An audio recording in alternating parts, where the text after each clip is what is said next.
Well, good morning. Hello, everybody. Welcome in. It is the Friday edition of Longshore and McKnight, presented by Bud Light. Easy to drink, easy to enjoy. As you can see, we are here live, set up on this beautiful Friday at Stivers Ford in Montgomery, where price sells cars.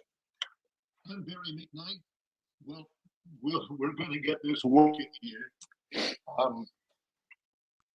There we go. I'm Barry McKnight.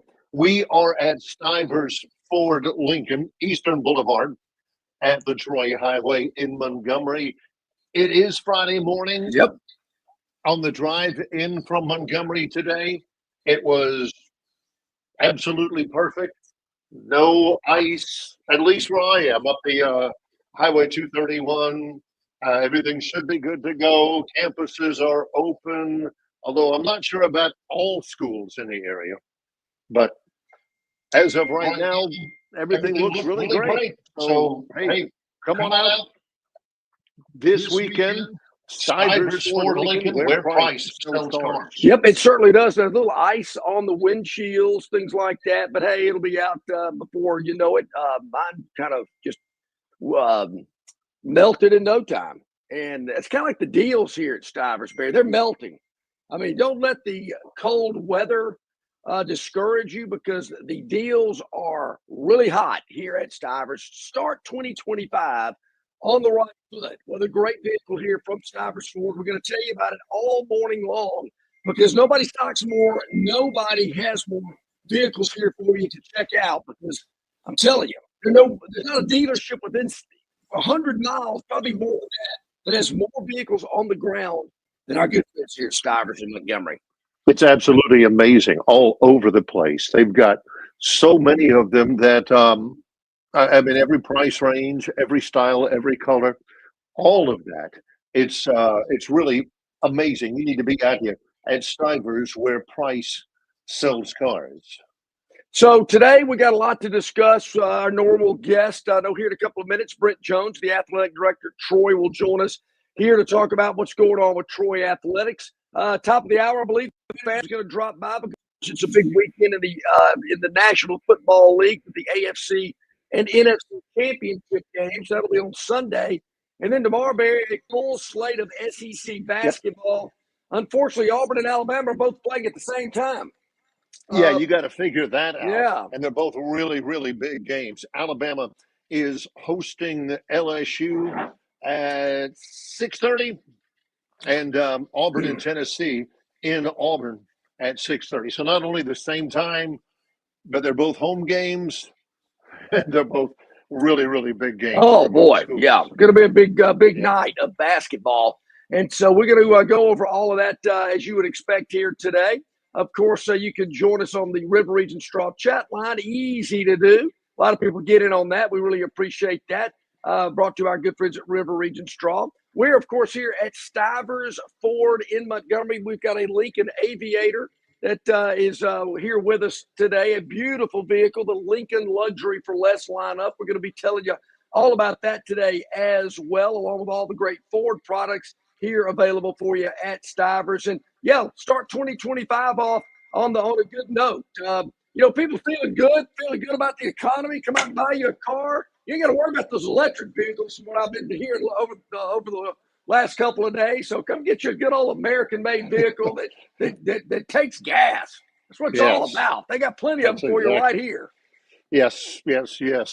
He's John Longshore. I'm Barry McKnight. In association with Yellowhammer News, it's Longshore and McKnight, presented by Bud Light. Interesting piece at YellowhammerNews.com about the University of Alabama, and posted yesterday from Michael Bronner at YellowhammerNews.com. And the headline reads, Alabama Athletics Department operated at massive loss in 2024 after Saban retirement. Massive loss. The university, I don't necessarily love the opening line. The University of Alabama had a tough year on the football field.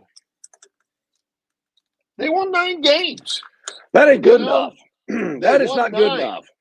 9 games. Not good enough. University of Alabama had a tough year. I can think of about 100 schools that would have liked to have had 9 wins. The University of Alabama had a tough year on the football field in the wake of the retirement of Nick Saban. But the bottom line was more unfortunate than the losses. According to a report from Bama 24/7, the athletics department operated at a near $28 million loss in 2024, with the bulk of those expenses related to the coaching search upon Saban's exit. $28 million in the red? Really? I'm wondering, Barry, coaching search expense? I mean, how much does it cost to fly to Seattle? Can't be $28 million. When I found that, how much did they spend on a coaching search? Where else did they go? How many people did they bring in? Yeah, that's to me a little confusing.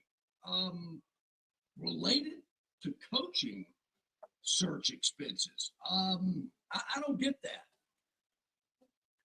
Now, I can see how they maybe lost a little money, paying some of the assistant coaches off. I mean, Saban's deal was done. If they spent $28 million searching for a football coach, I need to get in the football coaching search business. I can't believe it's all that. I can't believe that either. Gotta be more than just that. Total operating revenues. This is revenues. Yeah. Staggering $234 million. Alabama took in $250 million in total athletics. But total operating expenses added up to $262 million. According to the story, the school released a statement clarifying that numerous one-time expenses from coaching transition were responsible for the negative margin. In total, the football program made only a $26 million profit after bringing in $46 million in 2023 and $52 million in 2022. And again, that's, $52 million in 2022 is what their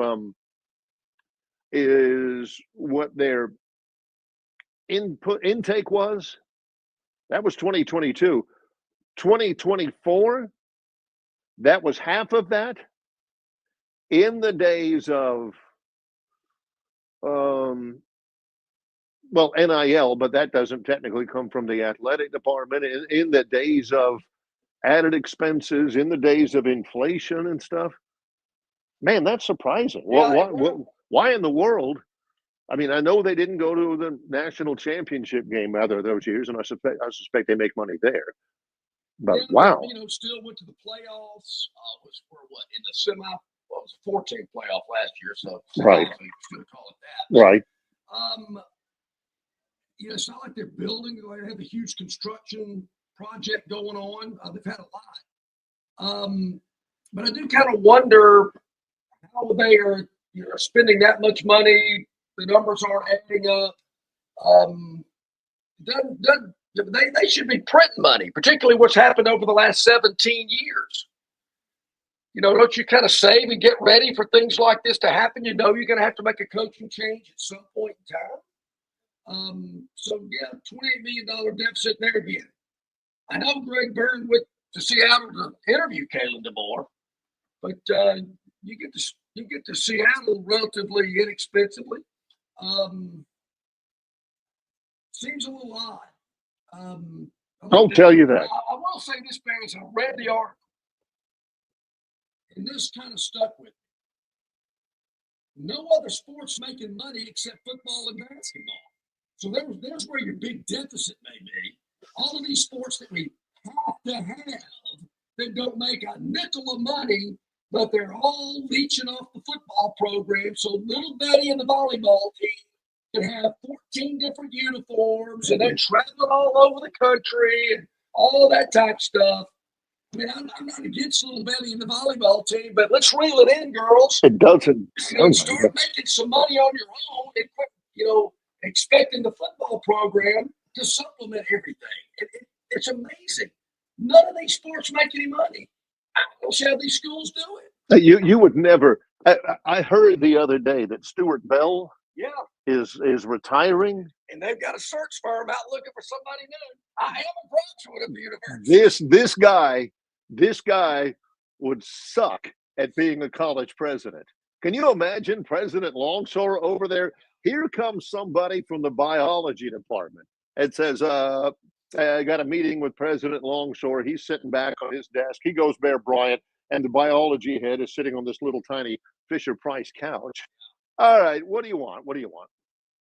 Well, President Longshore, we need more Petri dishes. We need more Bunsen burners over here. We got to have a little bit more dissecting equipment for the frogs and all that. We're asking you for $200,000. $200,000. What are you guys making? Well, we're a collegiate academic department. We educate young people. We are here for our students. We are not a business. Get him out of here. Show him the door. Thank you very much. I could just see how John would, in a collegiate atmosphere. I don't know that John would be. What? You're not selling. You're not having a bake sale. You're not washing cars. Come on now. Monday we started a lot of trimming here in this country, and a lot of people are happy about it. Do the same thing. They're trying to cut $2 trillion. Here in the United States, I'm not going to cut that much, but this is the real world. When you get out of this fantasy land called college, you got to get out there and earn it yourself, make it yourself. Nobody's giving it to you. So, we're going to start teaching you now how it works. And we got all these expenses out here that we don't need. We're tightening our belt a little bit, showing you how it's going to be when you get out of here. And so if you want to play volleyball, go to it. Knock yourself out. But don't expect us to make all the money for you to be able to play this sport. I mean, you got to add something to the pot as well. That's all I'm saying. The total expenses, this is according to Yellowhammer News, the total expenses did not reflect a loss of revenue generated. In fact, the total revenue generated increased from $129 million in 2023 to $140 million in 2024, but the gap in operating expenses went up tremendously from $83 million to $113 million. Where did they spend the extra $30 million? If athletics director Longshore is there, he's saying, hey, we got to cut down on these paper clips. Okay. All that stuff you're printing out, print it out in grayscale, or those staples. How much did you spend on staples? Staples, all you want. Paper clips, knock yourself out. But volleyball team making a tour around the country, over. Done. Softball team, forget it. Not happening. Men's golf, I don't know why in the world they built that facility for you, because you ain't want a natty, got even close since. I mean, that stuff's got to stop. That's just a drain on the overall athletic department. So my response is going to be, don't give me any of these reports where we're losing money and we're $28 million in the hole. I tell you why you are. Because you're spending it on sports that don't make a nickel. Nothing. They're just a dream. So, to no one's surprise, and I'm quoting again, to no one's surprise, the numbers for every other sport were minuscule in comparison to football. Men's basketball, good program, Final Four. Men's basketball made $5.9 million, down slightly from 2023 as well, due to a roughly $3 million increase in operating expenses. Every other sport combined, all of the other ones combined, not per sport, every other sport combined for over $25 million in losses, featuring a total of $65 million in total coaches' salaries, including football, and $41 million in support staff compensation. Michael Brawner wrote the piece, contributing writer for Yellowhammer News. Love his work. He says, it is certainly not cheap to run the best athletics program in the country. Now, is he talking about Ohio State? Is he talking about Stanford? That's that general, let's make everybody feel good and talk about we have the greatest athletic part. Everybody says that. Yes. Everybody thinks theirs is the greatest. Right. But the bottom line tells me it is. But, to me, it's similar to we need more money. We can't build a school or a bridge or a prison because the state's broke. Well, no, they won't. Because if they were, we'd be having sports wagering, a lottery, casino gaming, and we'd be getting the tax revenue off of it. But we don't want to do it because people from outside the state or wherever are doing everything they can to stop Alabama from doing it. Same thing with the athletic department. Don't tell me you're broke. Don't tell me you're $28 million in the hole. If you are, then start cutting some of this fat. Hang on just a minute. Let me clean that off. Goodness. Okay. Sorry Yeah. about that. Didn't mean to spit on it. Well, we are. I didn't take a lot of it. I took Econ 101 one semester at Alabama. I know a little bit about it. I know, economist or anything, but I mean, come on. Yes. It's pretty simple. You need to take in more than you give out. Yeah. Somebody once told me that the key to business, I know a guy who was telling me he made a pretty good amount of money. I said, how'd you do it? He says, well, I got this product. He said, I can make it for $1 and I can sell it for $2, There you go. I'll buy every Iron Bowl ticket I can get my hands on. Yeah. Sell it for double $1. Well, we are underway. It's 17 minutes into the show. In association with Yellowhammer News, it's Longshore and McKnight, presented by Bud Light. Hey, folks, you got to take advantage of. Hey, folks, let's start 2025 off on the right foot at Stivers Ford in Montgomery, where you can get a 2024 Ford Bronco up to $10,000 off MSRP as low as $34,990. What about the popular Ford Escape? Well, you can get one as low as $24,990 and 1.9% APR for 66 months. The Ford Explorer is what started the SUV craze back in the early 80s, and it's still going strong today. You can save up to $8,000 off MSRP as low as $33,990 and 1.9% APR for 66 months. But I know what you're asking me. John, what about the popular F-150, America's best-selling pickup for over 50 years in a row? Well, you can get a 2024 F-150 Crew Cab at 1.9% APR for 60 months or up to $15,000 off MSRP, plus no payments for 90 days. And they've got plenty to choose from. I've never seen as many cars and trucks on the ground at Stivers as they've got there today. Go by and see for yourself. 4000 Eastern Boulevard, Stivers Ford in Montgomery, where Price sells cars and trucks.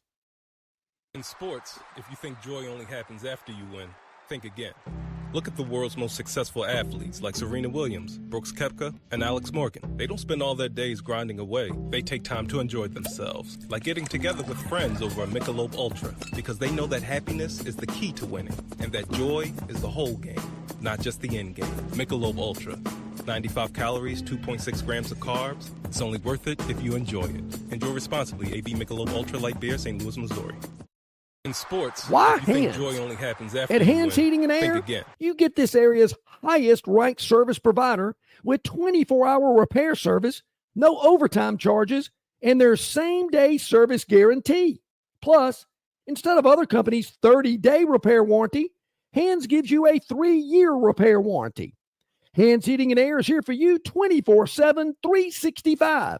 And service is not just something they do, it's their way of operating, for you in mind. All of Hands employees are trained to adhere to this standard. They work hard to ensure that this standard is maintained, and they are constantly looking for new ways to better serve you. Call Hands Heating and Air today at 508-5382. That's 508-5382, or find them on the web at 834hands.com. Book tee time sooner. Save on every round. That's what you get with the 2025 RTJ Trail Card. Destination golf is closer than you might think. Buy a 2025 Trail Card and save every time you play. Plus, you will be automatically entered into the Trails Loyalty Program. Enjoy 10-day advance reservation privileges at each location. 11-day advanced internet tee times on rtjgolf.com and the RTJ app. Enjoy the benefits of a 2025 Trail Card. It makes for a great stocking stuffer, and you save on every round you play in 2025 on the Robert Trent Jones Golf Trail. Okay, back at it here on a Friday morning, long short McKnight, presented by Bud Light. Easy to drink, easy to enjoy. We are here live at Stivers Ford in Montgomery, where Price sells cars. Start 2025 off on a great note. And you can get an F-150 at 1.9% APR for 60 months or up to $15,000 off MSRP and no payment for 90 days on America's best-selling truck for over 50 years. And they've got hundreds, and I mean hundreds, for you to choose from here at Stivers in Montgomery. 2-door, 4-door, two-wheel drive, four-wheel drive, all color combinations. You name it, they've got it here at Stivers in Montgomery. F-150 is just one of the many great Ford vehicles for you to check out here at Stivers in Montgomery. Well, you look at the schedule for today. I hope you can hear me. You look at the schedule for today and you see, or from yesterday, and college basketball, not a ton. Maryland and Illinois, Memphis beats Wichita. That's about it. Nothing in the SEC. Tonight, Michigan versus Purdue. Friday doesn't seem to be a big college basketball night. It's just me. You don't seem to see a lot of Friday night games. Maybe the Pac-10 used to back when it was the Pac-10. They played a lot of Friday night games, but you don't seem to see a lot. Saturday, in the top 25, it's Tennessee and Auburn, LSU and Alabama, South Carolina and Mississippi State. Remember, Mississippi State is 14th in the country. And yes, I know we got a commitment yesterday, but Barton High followed through on that commitment. He did. This is a picture of his fine dinner. Was that in Columbia, South Carolina? He was. I think he was in Nashville last night. Yeah, he'll be in Columbia tonight because he is in town in Columbia, South Carolina, to check out Mississippi State and South Carolina. Look good, man. It's a nice filet, little side dish there. Looked like a nice meal last night. Better than the one I had, I can tell you that. And man, he was certainly enjoying himself. We appreciate the picture that he sent us of that great meal as he gets ready for that game tomorrow. Barry, I don't know if you saw this, and I sent this to our email account. A couple of things that I thought were interesting. There was an article about Nick Saban. He was on a podcast called The Pivot. I've never heard of The Pivot. That's kind of a cool name, though. It is kind of a cool name. And he was, asking. He was asked a lot of questions and made a lot of comments. And he was talking about, revealed that his hardest coaching year was his final year at Alabama. And kind of talked about some of the players. But I thought one of the most interesting parts of his interview is he said, probably we didn't have as good a staff as some of the others before, and I felt like I had to do more. I wonder how that staff feels hearing that. And there was a lot of talk about the offensive coordinator and the defensive coordinator at the time that Saban was talking about his last year coaching at Alabama, but he felt he had to do more because his staff wasn't as good as some of the previous staffs at Alabama. Interesting. Maybe overworking. You know, he only works one way. I mean, it's sun up, way past sundown, 18-hour days. But I thought that was interesting that he just pretty much said those guys sucked. I don't know if he meant they all sucked, or maybe one or two or three of them were really, really good, and the rest of them were bad, or they were all really good, except for one guy. I don't know that I would have said that if I was him, you know. Probably didn't have maybe as good a staff as some of the others before, so I felt like I had to do more. It wasn't a name, image, and likeness. It wasn't the changes in college football. It wasn't the players. No issues with any of that. I just really felt if you keep working like this, you're going to kill yourself. Saban said the only way he knew how to coach, he couldn't leave early or work less. He says once you get a little older, it gets harder to do it that way. I wonder who he was talking about. The whole staff of that, he said this. He said, you know, the team was at the beginning, he started out really bad and got better as we went on because we had a younger team. The quarterback got a lot better. It was a really, really hard year. Now, understand this. A really, really hard year means a win over Georgia in the SEC championship game. Yeah. And the loss in the college football playoff semifinals. It's a tough That's year. a really, really hard year, and the staff wasn't very good. Well, you know, there was how does that add up? There was a lot of talk during that season about the staff. You know, we got it. People would call us and talk to us about it. I kind of made some comment. You know, Barry, that staff was so bad. I can remember. How bad was it? I can remember the defensive coordinator. I cannot remember the offensive coordinator. Was it some guy from Notre Dame? Yes. Some young kid. Cannot think of his name. That's how bad it was. He was about 6'5" or 6'6". Played at Notre Dame. Tommy Reese. Reese. Yeah. The name. But I don't think it was him. Oh. Saban said the quarterback got a lot better. And we know who the quarterback was. A quarterback coach was. Yeah. We knew who coached him. If he was really, really bad, well, Jalen Milroe wouldn't have gotten, quote, a lot better. Well, if he was so much better, why did they struggle so badly against Michigan in the Rose Bowl? When somebody came back and said they can't win a national championship with this guy quarterback, that person that made that comment took a lot of crud. A lot of people throwing stones at him. They're not doing it today. So the way I see that, Saban's kind of being nice because he's going, look, we experimented down in Tampa, and that experiment didn't work, and it almost cost us. Put Tyler Buckner in the game to start. We found out real quickly that guy's not game ready. So what are we going to do? We got to put whoever we got left that's our best option, just happened to be number 4. I mean, a lot better? What? No, it's your only choice. That's just a nice way of saying he got better. Yeah, well, standing on the sidelines watching Tyler Buckner running for his life. See, I don't think any of it was very nice.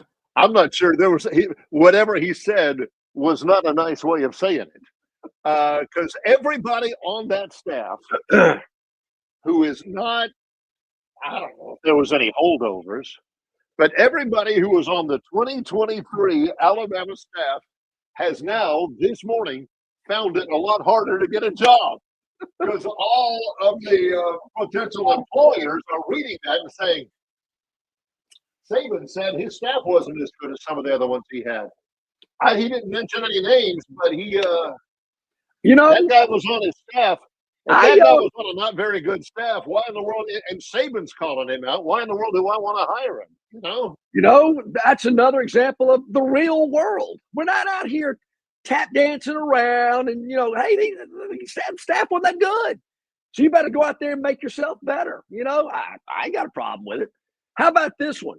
How do you think some of his former players feel when he was asked, who were the 5 best players that you coached at Alabama?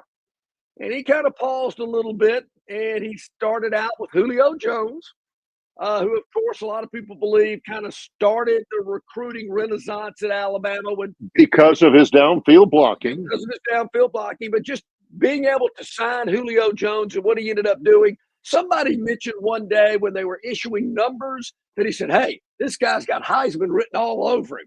Okay, fell a little short in the Heisman voting. I thought his jersey number was really going to help him a lot, but it did not do so. But Julio was number 1, Derrick Henry number 2. I don't think Derrick Henry gets talked about or thought about enough as an Alabama running back Heisman Trophy winner. Tua was number 3. My man Rolando McClain was number 4, which to me is the best linebacker Saban ever coached. And number 5, this might have made it surprise you, Reuben Foster. What do you think Mark Ingram thinks? Devontae Smith. Whoa, Reuben Foster. Now, it's true. Those last 2 names, those guys had a certain zest for living. Rolando, look, I've seen the Daniel Moore prints. I've seen, I think, every Alabama print Daniel Moore ever painted, which is a lot. I've seen some of those great pictures. My favorite Alabama picture of all time was Rolando McClain, cuffed, leaning up against that cop car, turning around. Somebody took a picture of him. Big old smile on his face. Big grin. He knows he's getting off. Yeah. I love that picture. Rolando and his off the field issues that he had, particularly when he got to the NFL. But as a player at Alabama, he was a force. He was fun to watch and kind of the quarterback on that defense. But I'm sorry that he had so many issues when he got out of school. But see, again, he knows to say it this way. He knows he's Nick Saban, and he knows what that means to people. Sure, right? Yeah, sure. So now you got people off that staff last year that are going, why would he do that? Man, that just killed my chance at this job or something. I don't know if I can use him as a reference because they may call him and he may say, yeah, he was that guy I was talking about. And then also, when he says something like that, Devontae Smith gets up, he's scrolling through the internet with a cup of coffee. Devontae's going, whoa, yeah. I caught the pass that won the national championship, snatched victory out of the jaws of defeat, won a Heisman. Saban told everybody that the only time I ever see Devontae Smith in my office is for something good. And you go Rolando McClain? Reuben Foster's the one that got me. Now, Reuben was a force. He'd hit you, but he'd run into a brick wall. But I got the sense when I watched the clip, he was kind of thinking or kind of reaching for the 5th guy. I wonder what Bryce Young thinks about, when he put 2 on the list or Jalen Hurts wasn't on the list. And I get it with 2. There he steps into the national championship game coming off the bench and wins it for him with that pass to Devontae Smith after being sacked on the prior play. But I thought it was interesting. Those 5, those 4, I don't have a problem with. The 5th one, Reuben Foster, I probably could come up with somebody maybe to fill that slot. Nothing against Reuben. He's a great athlete. You're missing a factor here. All right, what's that? Reuben Foster being on the Alabama roster ticked up the odds so bad, and that's his tacit kind of understated way of saying, man, from Auburn High School, we signed him, turned out to be all SEC, All-American. I don't know. That felt what about maybe Rashaan Evans should have been on that list too. It could have had the same reason. Could have been on that one. But yeah, and then he also was talking about the NFL and LSU and all that type stuff. He was asked if he went back to coaching. He said he'd rather be in the NFL today than in college, which I get it. I mean, you know, why are you dealing with all these headaches that the college game has brought about when you can, you know, go to the NFL and maybe not have to deal with as much of it. You can't have guys jumping ship in the NFL like you can in college every year in a transfer portal. So very interesting. I think, and I never heard of this podcast called The Pit, but I thought it was very interesting. Nick Saban revealed a lot of things that, Barry, I don't think a year ago, 2 years ago, he would have even considered making public. And I thought that was interesting. Some of the things that he brought out in that article. I thought that was real interesting about that. When we come back, a little bit more, some of your stuff, some of the things that we have popped up on our list. We'll get to those. We are live at Stivers Ford Lincoln, Eastern Boulevard of the Troy Highway in Montgomery. It's Longshore and McKnight, presented by Bud Light. Phoenix Physical Therapy is ready to help patients recover, recharge, and rise. They develop a customized therapy plan for each patient to get them back to enjoying their favorite activities. Their experienced team is committed to providing exceptional care in a professional environment. Whether you're looking to prevent or treat an injury, recover from a recent illness, or recuperate from surgery, schedule an appointment with our clinic and take advantage of our physical therapy, athletic training, workers' comp, and employer solutions service. Experience elevated physical therapy today. Call Phoenix Physical Therapy at 239-9316. That's 239-9316.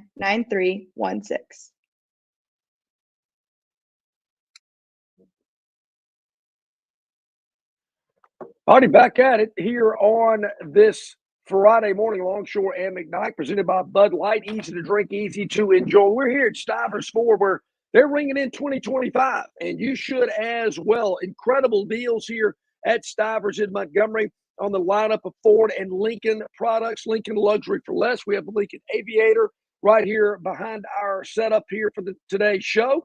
But also so many great deals on the Ford Escape, as low as $24,990 and 1.9% APR for 66 months. You get a Ford Edge up to $11,000 off MSRP.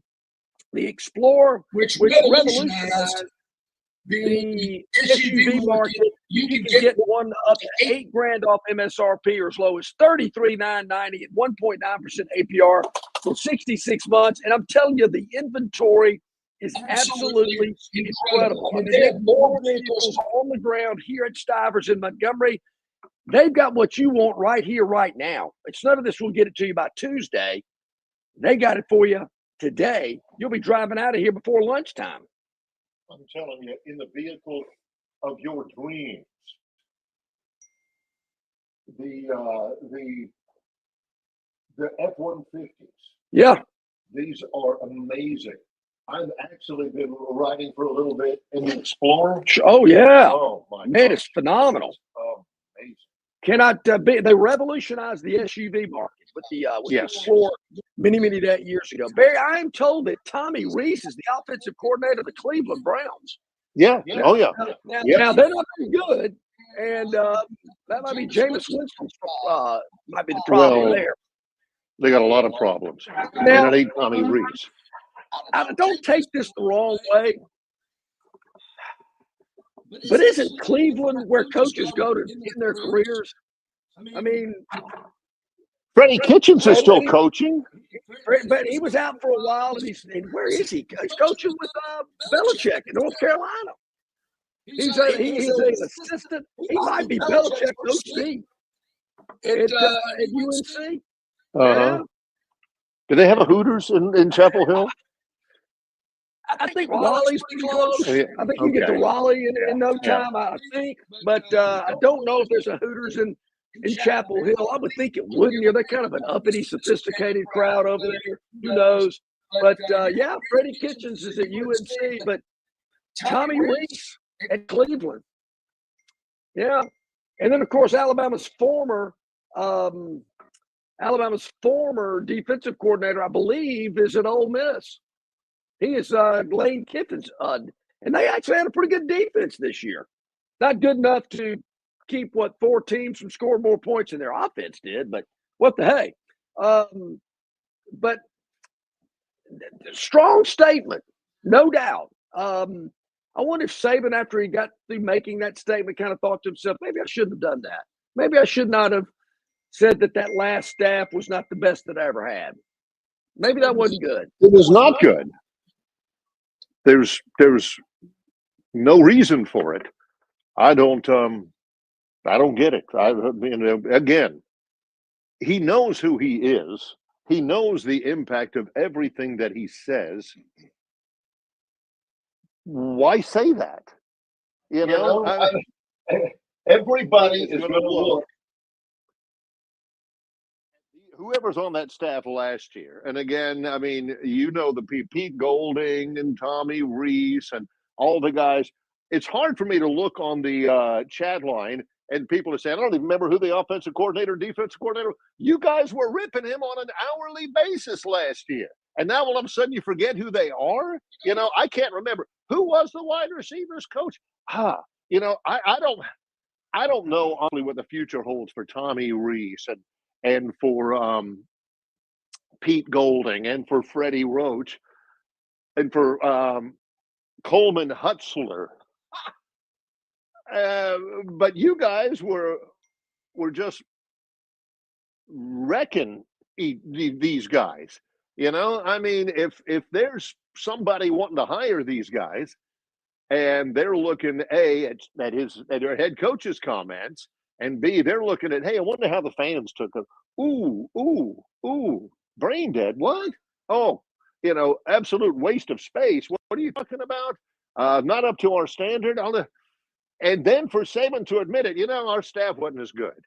Well, you ain't going to have Kirby Smart every year. You're not going to have Sark, and you're not going to have Kiffin, and you're not going to have Tosh Lupoy recruiting all the time and, forming relationships. These people don't grow on trees.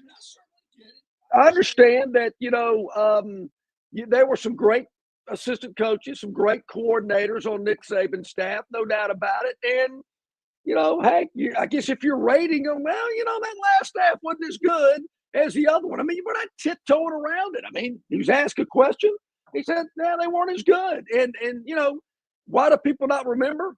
One of my favorite phrases, out of sight, out of mind. I hadn't thought about the guy in years. Can't remember his name. Guy, guy wasn't any good when he was there. I'm not going to remember him. I'm not going to keep up with him. Who cares? Yeah. Let's, by the way, John Dent says no coffee yet, Barry. Did Saban coach Glenn Coffey? Because you talk about underrated running backs. Yeah, Kenneth Darby, Glenn Coffey, TJ Yeldon, Josh Jacobs. I don't think you guys appreciate what you've got very much. Yeah. Let's face it, that's tough. In 17 seasons to pick out the top 5 players, that's something that a sports writer would do. But when the former coach does it, that's pretty amazing. Did DJ Hall not make that list? I mean, his first season. Yeah, he was smoking his first. No, stop. That's not no. All right. Well, let's take a minute. We got to catch up a little bit. It's Longshore and McKnight. We're live at Stivers Ford Lincoln, Eastern Boulevard of the Troy Highway in Montgomery, in association with Yellowhammer News. It's Longshore and McKnight, presented by Bud Light. Don't miss your chance to win big at Victoryland Casino. Play the latest, hottest, most exciting games around with fun bonuses and big jackpots. Don't miss out on your free play. Stop by Player Rewards today and check out this month's exciting free play promotions. Come see why our players keep coming back. You'll have more fun at Victoryland Casino, where you can be a winner too. Victoryland Casino, located off I-85 exit 22, Shorter, Alabama. Must be 21 or older. Shopping for a budget-friendly, reliable used car or a stunning new Chrysler, Dodge, Jeep, or Ram in Prattville is a process that should always start with your team of professionals on your side. Thanks to years of experience helping others in the local community enjoy premium service, low prices, and access to a wealth of amazing new and used cars, it is safe to say that Stivers Chrysler Dodge Jeep Ram is the name to beat in Prattville. But don't just take my word for it. Experience the Stivers difference for yourself. Prices that will not be beat, a huge inventory, and knowledgeable, helpful sales associates. See why so many happy car and truck buyers shop at Stivers CDJR, where Price sells cars and trucks. Cobbs Ford Road in Prattville. Okay, I just Look need at to, the world's most I successful just need to get away athletes like from Serena John. Williams, Brooks Koepka, and Alex Morgan. They don't spend all their days grinding away. They take time to enjoy themselves, like getting together with friends over a Michelob Ultra, because they know that happiness is the key to winning, and that joy is the whole game, not just the end game. Michelob Ultra. 95 calories, 2.6 grams of carbs. It's only worth it if you enjoy it. Enjoy responsibly. AB Michelob Ultra Light Beer, St. Louis, Missouri. Hey, this is Barry McKnight from Longshore and McKnight, telling you about our friends at River Region Straw. You're not buying sticks or stems and pine cones. You're buying premium long needle pine straw from River Region Straw. Kenny and his staff have access to the best pine straw in the River Region, full of color, that'll last all season long. They've got locations in Montgomery, Prattville, and Auburn, and no order is too big or too small. From a few bales to an 18-wheeler trailer load, River Region Straw also has seasoned firewood for the cold days and nights ahead. Pickup is available, and your order can be delivered if you like. They can even spread your pine straw if that's what you want to have happen, for sure. Call or text Kenny today, 669-5959. That's 669-5959 for all of your pine straw and firewood needs at River Region Straw. Some days you hit snooze, but not today. Today you have to go on a run to get burgers for the tailgate. You've got to haul something heavy, a cooler stocked with Bud Light. When you've got beer and football, nothing is hard. Until the other team scores. Bud Light. Easy to drink, easy to enjoy. Enjoy responsibly. 21 plus, copyright 2024 Anheuser-Busch, Bud Light Beer, St. Louis, Missouri. Local banking expertise, the newest innovations and technology, personal attention, genuine hospitality. It's all just part of the Riverbank and Trust difference. They invite you to experience it for yourself. Welcome to banking above and beyond at Riverbank and Trust. Locations throughout the River Region, locations throughout the state of Alabama. River Bank and Trust. Okay, back at it here with about 13 minutes to the top of the hour. Longshore and McKnight, presented by Bud Light. Easy to drink, easy to enjoy. Man, Barry's got that hood up with that vehicle's right behind him there. I mean, check that great engine out. I got the leaking Aviator behind me as we broadcast live here from Stivers Ford in Montgomery.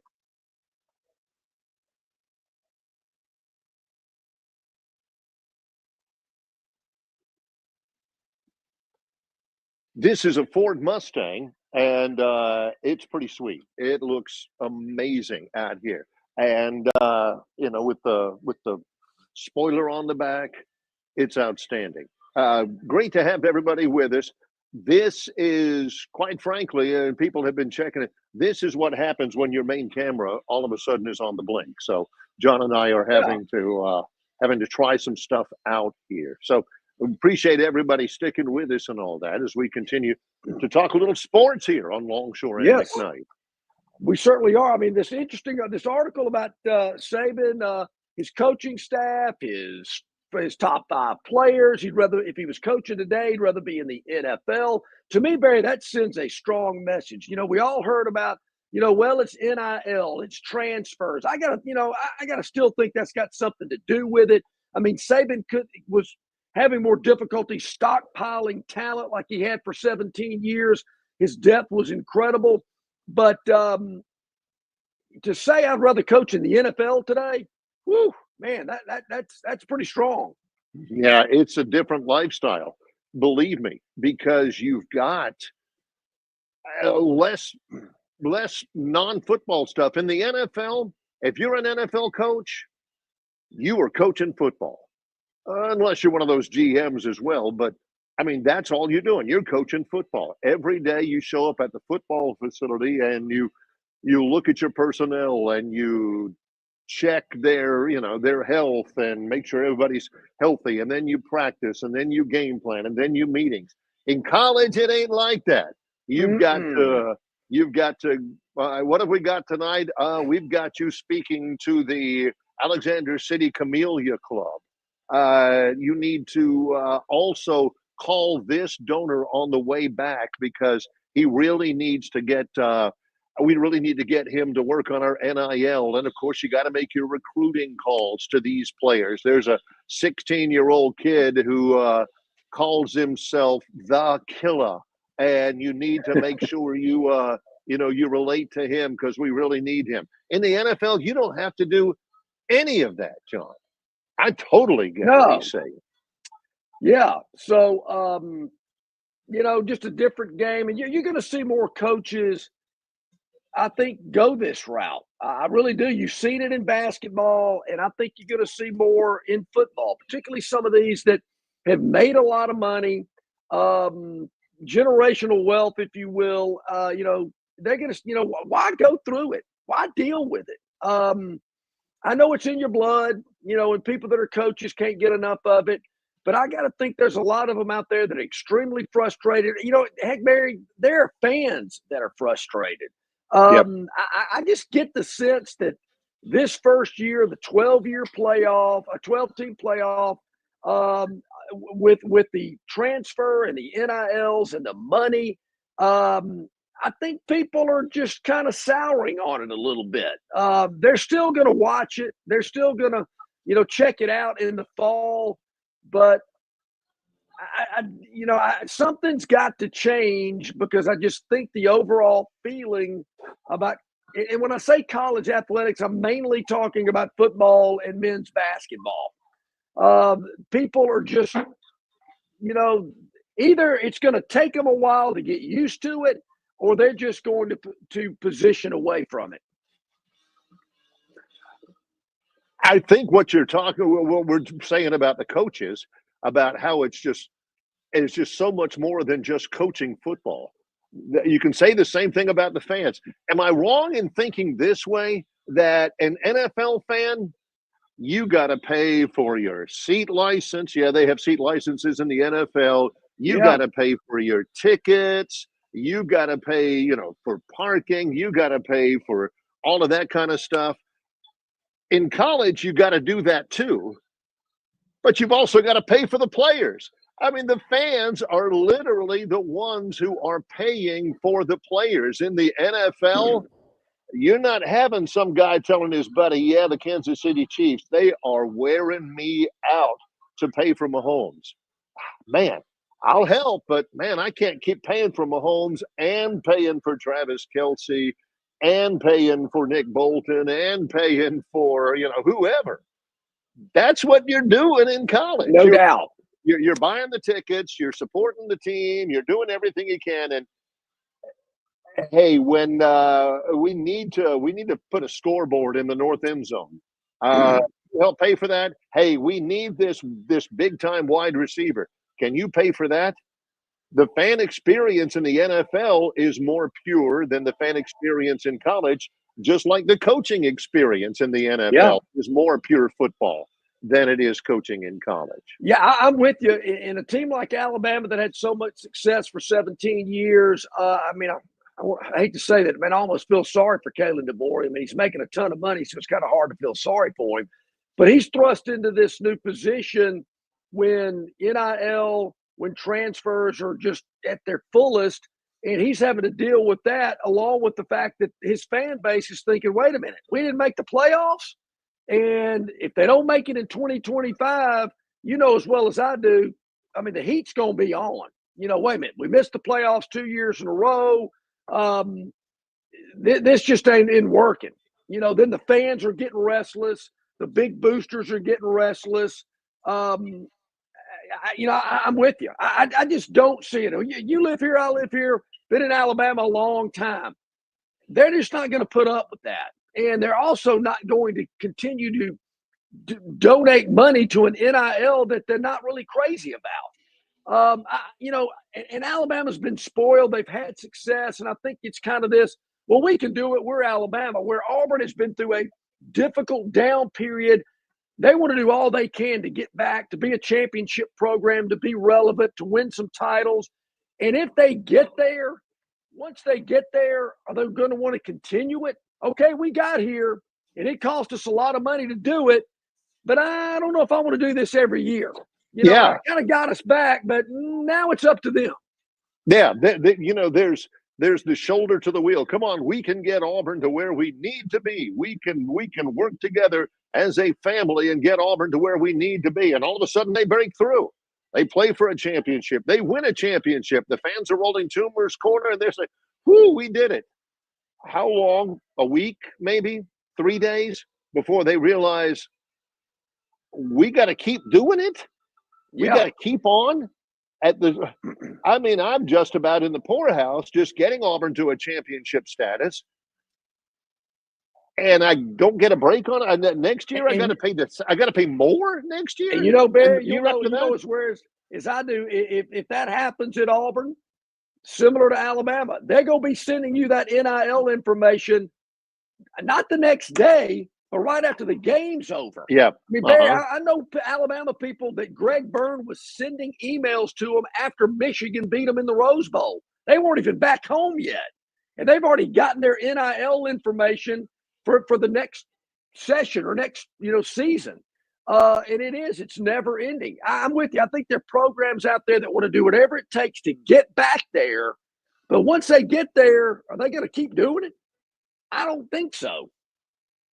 It's a different deal. Let's catch up just a little bit. Brent Jones, the athletics director at Troy, is scheduled to join us. We're live at Stivers Ford Lincoln, Eastern Boulevard at the Troy Highway. In association with Yellowhammer News, it's Longshore and McKnight, presented by Bud Light. Hey, folks, you got to take advantage of the incredible holiday savings at Stivers Ford in Montgomery, where they sell America's best-selling truck for 50 years in a row, the F-150. And you can get an F-150 at 1.9% APR for 60 months or up to $15,000 off MSRP and no payments for 90 days. Hundreds to choose from. Your F-150 is on the lot right now. Also, F-150 Lightnings, $15,000 off MSRP and 0% APR for 72 months. What about the stylish Ford Bronco? Up to $10,000 off MSRP, starting as low as $34,990. And it started it all with the Ford Explorer. You can get one for up to $8,000 off MSRP, as low as $33,900 and 1.9% APR for 66 months. Folks, Stivers Ford is loaded with cars, trucks, and SUVs priced to sell. Stivers Ford, 4000 Eastern Boulevard in Montgomery, where price sells cars. This isn't going to work. No matter what we say, some people still drive drunk. But we're Budweiser. Giving a damn is what we do. So, if you think it's okay to drive drunk, if you think it's something that's debatable, or you just simply don't care, this Bud is not for you. Give a damn. Don't drive drunk. Enjoy responsibly. Budweiser Beer, Anheuser-Busch, St. Louis, Missouri. Dixie Electric Plumbing and Air rallies for you. No matter the problem, Dixie will tackle it. Their licensed and trusted electricians, plumbers, air and garage door technicians are ready to win for you. From toilets to garbage disposals, circuit breakers to HVAC systems, Dixie never fumbles. Don't throw away your hard-earned money on second-string contracting companies. Score big with Dixie. After all, they are your biggest fan. Visit calldixie.com or dial them up locally at 262-2946. Couple of minutes here till the top of the hour. Longshore and McKnight, presented by Bud Light. Easy to drink, easy to enjoy. Glad you're with us here today. I'm live at Stivers, as is Barry McKnight, Stivers Ford in Montgomery, where price sells cars. And, of course, I'm telling you, the lot is full. We keep telling you about that when we're here at Stivers in Montgomery. But, folks, you got to come check it out for yourself. I've never seen a dealership with as many vehicles on the ground, not only here at the dealership in the front, but in the side, on the sides, in the rear. And they've acquired buildings adjacent to Stivers Ford here in Montgomery. And Barry, you know it, as you drive in, all of these buildings, you just see more and more Ford vehicles where they've acquired this other property. So they got a place to park them. Yes. And they want to obviously move them out, and that means Advantage Car Buyer as well. The conversation about Nick Saban has been about the money he's made.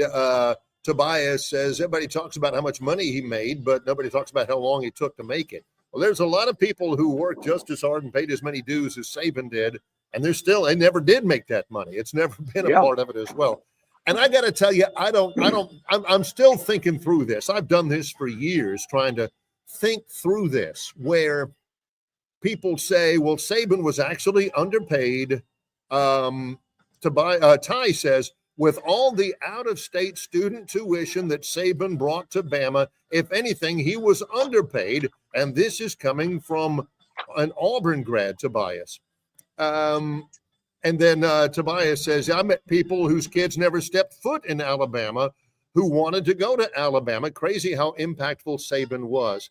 I'm still trying to figure that. Are there thousands and thousands of people who went to school in Alabama because their football team was good? Are there people who say, I got my degree in political science from Alabama, or marketing, or I got a degree in telecommunications from Alabama, or something a little bit harder like basket weaving? I don't know. Well, how did you end up at Alabama? Well, I liked their football team. Well, did you know anything about the academic major that you were thinking about? Well, no, but man, that Julio Jones was cool. Well, is that really a thing?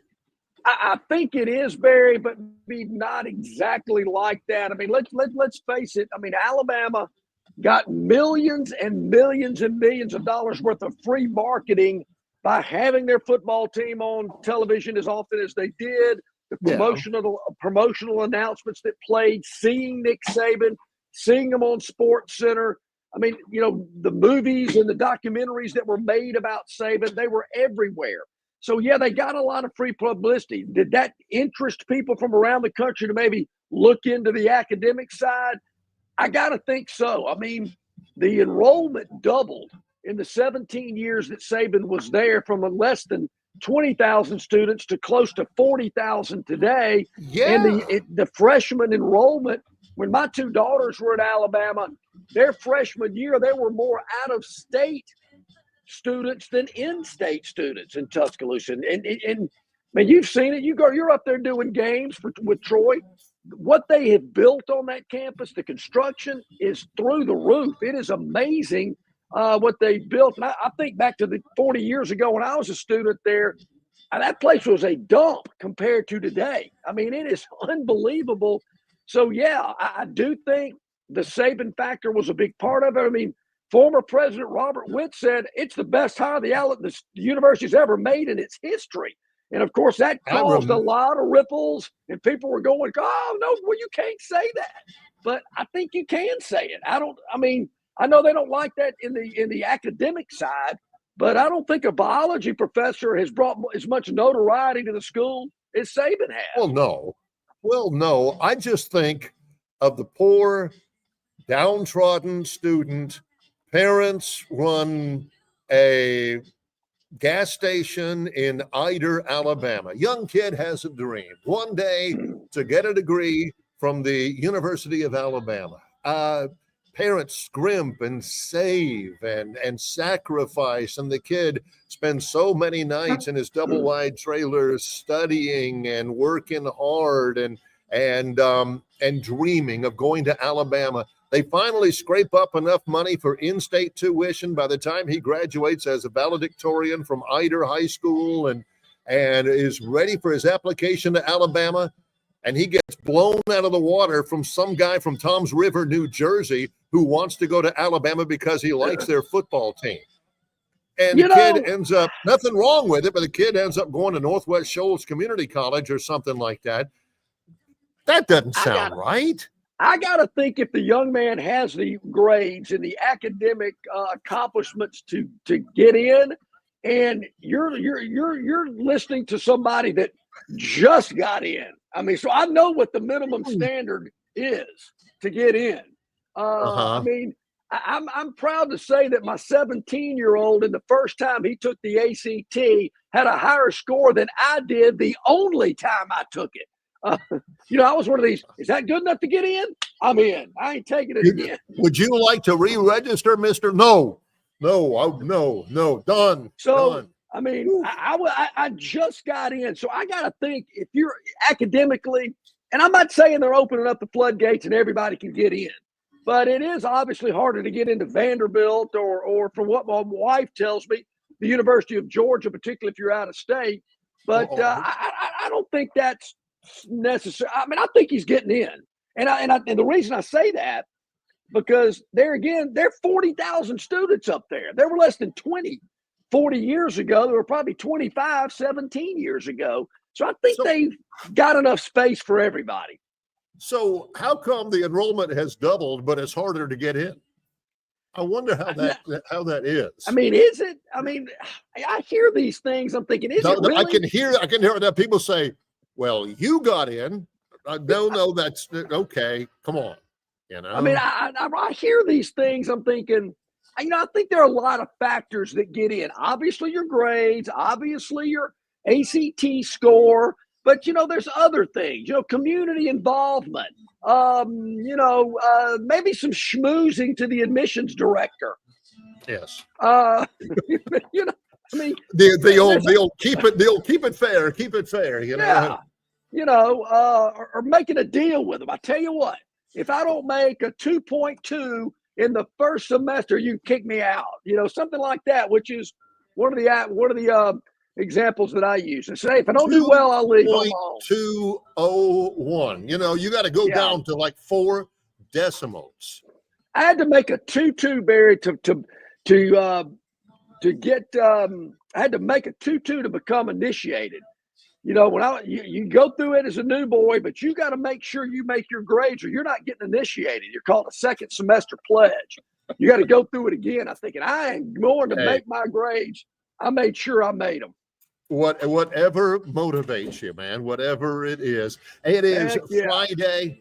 It is Friday, and it is, of course, like I told everybody, we're at Stivers Ford Lincoln, Eastern Boulevard of the Troy Highway. Yes. I drove in from Troy, and the drive was pristine. The roads are good. There was very little snow banked on the side, if any at all. So we are good to go. Kyle George is the Executive Associate Athletics Director for External Affairs in Troy Athletics, and he joins us. He's been a friend to the program before. And Kyle, I can imagine in the athletics department over the last couple of days with Troy University closed, you guys have had a lot to account for, trying to make sure student athletes can practice, that everybody is safe and that the fans are taken care of. What's it been like with all the snow in Troy?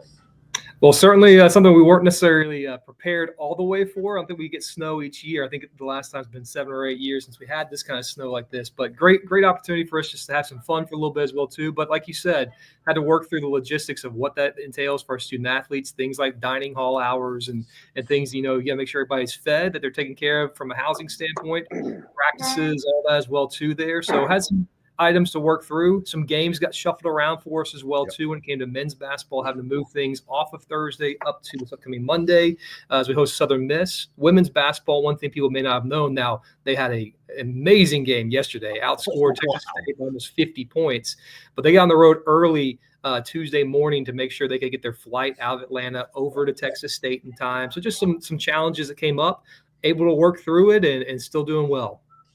Yeah, I got to think the logistics of just scheduling. I mean, not only with the transportation, but the hotel accommodations, the food, everything like that. You got it kind of planned out. I know you do that throughout the year, but boom, something happens that quickly. You got to work on the fly and make things happen because these things have got to be played and these athletes have got to get to their location. Oh, absolutely. Communication was key. And, I had a little deja vu. Felt like we were back in COVID, jumping on Zooms together and on text threads. And because we couldn't be in the office because of the weather and such. So we had to make sure we had our communication lines open with everybody. Same thing, too, when it came to groups like our halftime acts. We have a chainsaw juggler coming in tomorrow for men's basketball. We had Simon Says lined up for Thursday. We were able to work with him to move him to Monday. So just some things along the way, little things that you may not have expected that you had to work on, that you had to quickly navigate and work through travel plans for everybody. We tried to catch up everybody as it happened on the program. The men's basketball game scheduled last night for against Southern Miss at Trojan Arena. That has been moved to a Monday at 5 o'clock, correct? That's correct. Monday, 5 p.m. We've got some fun things we're going to get a chance to do as part of that. Work with Sodexo, and since it is a 5 o'clock game, that's right there with happy hours. We're going to have some happy hour specials at concessions. We're going to have some $2 soft drinks, $2 popcorn. We'll have $5 margaritas. Got a chance to have some $5 beer specials as well, too, there. So come in early, get a chance to experience all the opportunities we had taking place with the game on Monday. I know everybody's ready to get out of the house as well, too, especially if you're like me, little kids. You're ready to get them out of the house. So this is some opportunities with Saturday's basketball game as well as Monday to get it out and bring the family out. Now hold the phone here a second. I can get a margarita at a Troy basketball game? That's correct. That's actually a thing we have every single game. This is just a special here in terms of the price there for. So you can get margaritas, beer, whatever else you like there for. We got all the specials taking place for all basketball games. Awesome. So come on down and join us. We've also got a donut bacon cheeseburger tomorrow. Whoa. The donut bacon cheeseburger is always a fan favorite, but come on, tomorrow, that stands firm. That game tomorrow, scheduled for tomorrow night. It's a 5 o'clock start time against South Alabama. And, Kyle, I want that game bad after what I saw last Saturday down in Mobile. But it's really 5 o'clock is the start time for the basketball game. There's so much more leading into that game that the fans need to be there a good bit early and ready to enjoy themselves. Well, and I'll say too, we definitely want some revenge because Barry, you probably controlled yourself a lot better on air than I did not on air. So we are ready for that game. I've been telling my staff for months now at this point. Yes, every game matters. This one's been circled. It's been circled for a while. That's why we're ready to go. We're going to have a lot of fans in the stands. It's United and Cardinal. It starts at 4 o'clock when doors open. We've got baseball and softball fan day, two of the best teams in the Sun Belt Conference going into this year. Get a chance for all fans to interact with them, get poster signs, free Conecuh sausage hot dogs for everybody as well, too, prior to the game as we're having the fan day festivities in Trojan Arena. Those teams will be recognized at the actual game. We have United and Cardinals. So first 3,000 fans get a United and Cardinal T-shirt. It's a Cardinal T-shirt of T-Roy dunking a basketball. So I know everybody's going to want to grab that one. Beat South stickers. We have the light sticks for the student section to light up when we go lights out. We have Mad Chad Taylor. He is a chainsaw juggler coming to join us. I can tell you, I'm literally looking at the chainsaws in my office. They got shipped to me on Monday, and there are 3 real live chainsaws that they fire up. I probably would have done that, but I had to test them to see, So that's why I asked Barry. Kyle, I asked Barry earlier this week, and he mentioned, are the chainsaws running while he's juggling them?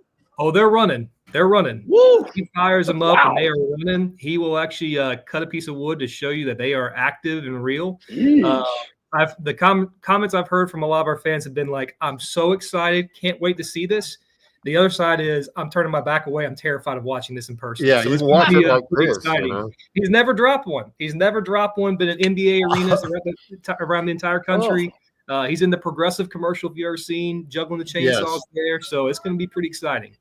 I just wonder how he practices. Yeah, there's a lot of fun involved with that. And again, does he have all of his fingers? I mean, surprisingly so. And he actually talks to the crowd as he's juggling these as well too. There, so I can't really walk straight talking. He's going to be juggling and talking everything. Oh my gosh! Going chronological again. South Alabama tomorrow night. They're in first place. They win by 1. Against Troy last week in somewhat of a controversial finish. So even there, fans, you ought to be there, but so much fun around it, Kyle. The weather is going to be fine. It's going to be great. That's not a reason. Weather is fine tonight for the first pitch banquet at Trojan Arena, correct? It is. We're looking forward to a great crowd, sold out crowd. We're at 45 tables for this event. Like we're running out of space to put people in Trojan Arena this evening there. So it's going to be a great crowd. This is our 4th annual first pitch banquet, honoring our baseball and softball programs. Gives a chance to give some insight to the upcoming season. Tons of family members coming in, but also a lot of our supporters are coming in for this as well too, making it into a big weekend. Today's the first day of official practice for the baseball program as well too. They enter the season top 25 in the country, preseason number 25 by D1 baseball. Softball is one of the top teams in the Sun Belt Conference in a wide open league this year. And we got Taylor McKinney. She's not only a top player in our league, she's one of the top players in the country at her position as well too. So really excited to see these teams get underway. And we've got Mark Etheridge from D1 baseball coming to join us as our keynote speaker this evening as well too. And if nothing else, you get to hear Barry McKnight as our MC this evening. So that's enough right there. It's worth the price of admission. Exactly. Yeah, no doubt about it. Are there so that is sold out? Fans, I guess, who haven't already bought their tickets, just need to go online and get those baseball season tickets. Get those baseball season tickets. They have a great schedule this year. We host Southern Miss at home at the end of the season. That's going to be a big one in terms of the overall postseason implications there. Coastal Carolina comes here for a weekend series. We've got Wofford coming in, who have been a top 60 program the last few years. And there's a big one against a team that y'all might remember, Alabama, coming here to Troy this year as well. Yeah, there's some big ones. Outstanding. Kyle, one more question. We're talking with Kyle George from Troy Athletics. He's been a frequent contributor on our programs. The impact of two things that I wanted to ask you about from a marketing and fan engagement perspective. Number one, I'm watching the college football playoff telecast. You know, the semifinals, I think is when it started, maybe some of the NFL games, where there's a commercial out there. And all of a sudden, I'm looking, I see Tim Tebow.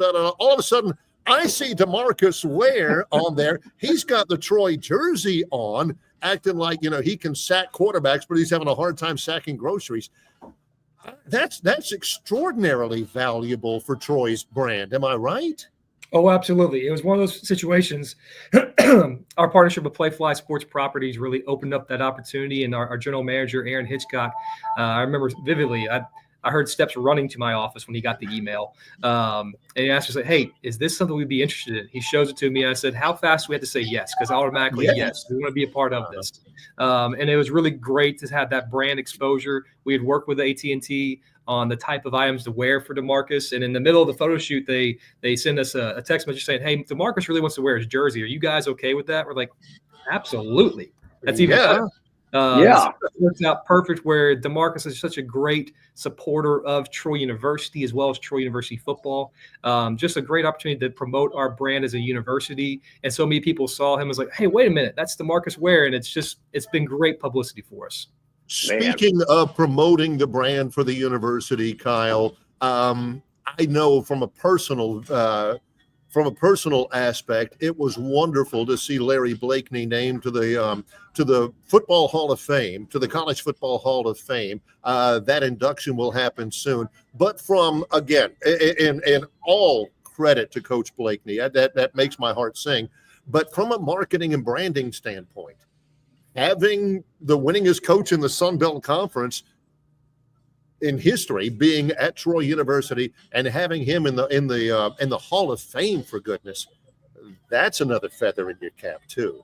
Oh, absolutely. Like you said too, Coach Blakeney is a person. He's a Hall of Fame person, just a great person. His reaction to finding out was just so genuine and sincere, and his whole family are just so excited, as is his entire Trojan family. It means so much to all of Troy University and our athletics program and all of our fans. They have a personal vested interest in Coach Blakeney and what he's done to raise this program to where we are. You could really say we would not be FBS without Larry Blakeney. He really helped push the needle.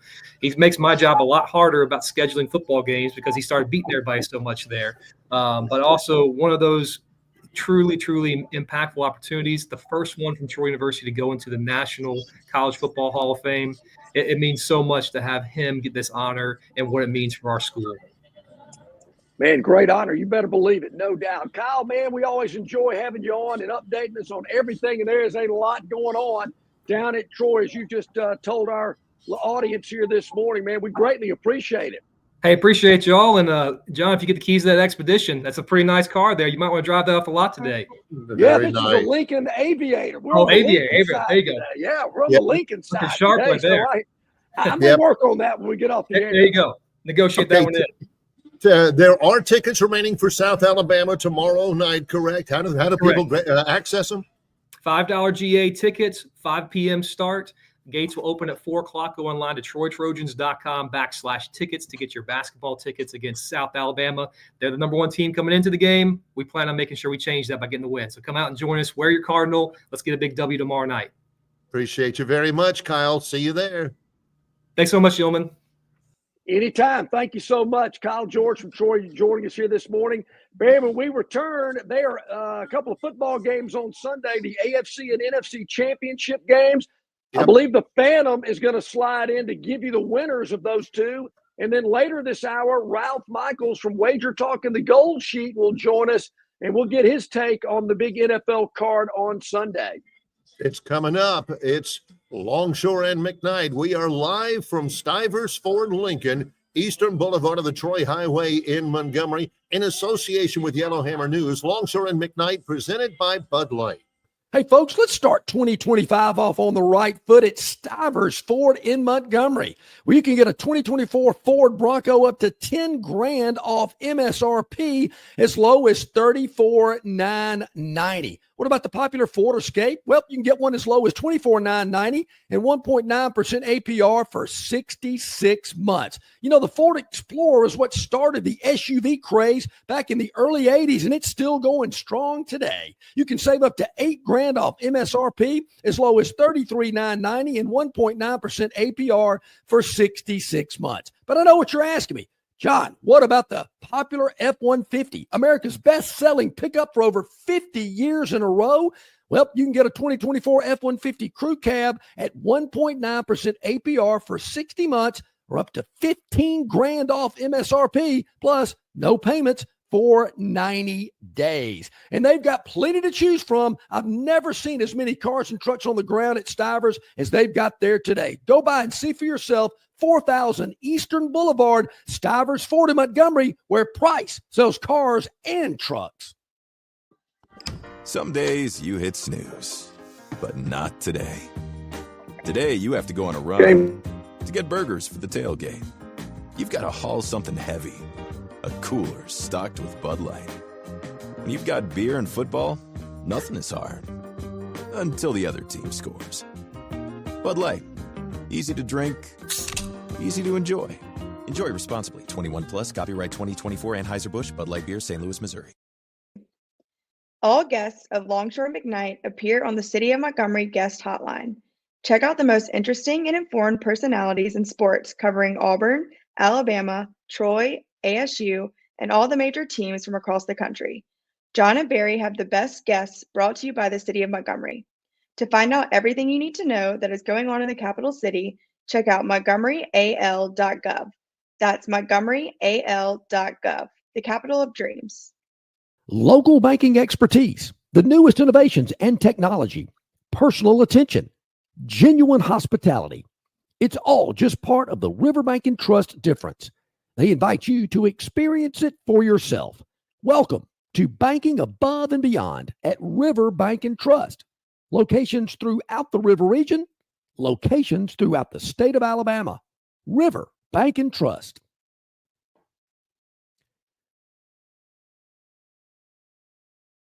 Friday, live at Stivers Ford in Montgomery, where Price sells cars. Start 2025 off on the right foot here at Stivers and get the deal that you want because, hey, you're the customer. You tell them what you want to pay. Just take it from us here at Stivers in Montgomery. Yep, there's always something going on. They're bringing in new vehicles all the time. My guys right over here, man, these guys are working hard. Don't be distracted by those guys. They're putting in new lighting in here, which is another reason why we're scrambling around a little bit to make sure we're out of their way because I don't want anything falling, but big shout out to those guys, hardworking men, and proud to have them with us. Don't be distracted by that background, though. Okay. Yeah, you're right. A lot of stuff going on. You're right about that, Barry. Got a lot going on, new lighting and stuff. So we've had to kind of move around this morning and whatnot, but we're making it work, and we're going to make sure we give you some winners for the NFL on Sunday. Well, yes, it is time for the Phantom. As always, brought to you by our friends at River Region Straw. Call Kenny at 669-5959 for premium long needle pine straw.